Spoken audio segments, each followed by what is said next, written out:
What's your greatest weakness? It's a simple question, usually common in a job interview. The interviewer might ask about your strengths, but what comes next is usually about the opposite side of the coin. How do your strengths compensate for your weaknesses? In cybersecurity, it is critically important to be aware of your own weaknesses. If someone asked you about the greatest weakness in your election system, do you know what you would say? Would other people in your jurisdiction have the same answer? What steps have you taken to protect the weak point from attack? Would a successful attack cause minimal damage? Would you be able to recover?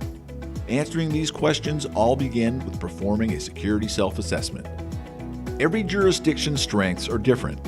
How the jurisdiction applies those strengths are as well. To work on fixing the weaknesses, identification is the first step. How do you identify the weaknesses? Where should you look? Which systems and processes are the most vulnerable? The Center for Internet Security's A Handbook for Elections Infrastructure Security acts as both a guide and path to help you identify weaknesses, fortify them, and reduce overall risk. The handbook breaks down the different components of the election process and how each can be exposed to risk. The handbook also provides best practices on how to limit the risk to each of these components. Maintaining this sense of security is almost as difficult as uncovering your weaknesses. It involves assessing and reassessing your solutions based on new information. This involves well-documented policies for every aspect of the system. The devices, processes, software, and users all need regular assessments. The methods in which processes send data from one location to another also needs analysis.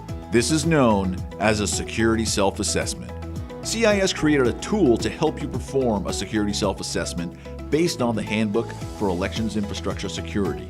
The Election Infrastructure Assessment Tool, also known as EIAT, allows you to document how each aspect of the system adheres to the best practices. The EIAT provides a dashboard that shows your progress, provides recommendations for improvement, and compares your progress with other jurisdictions.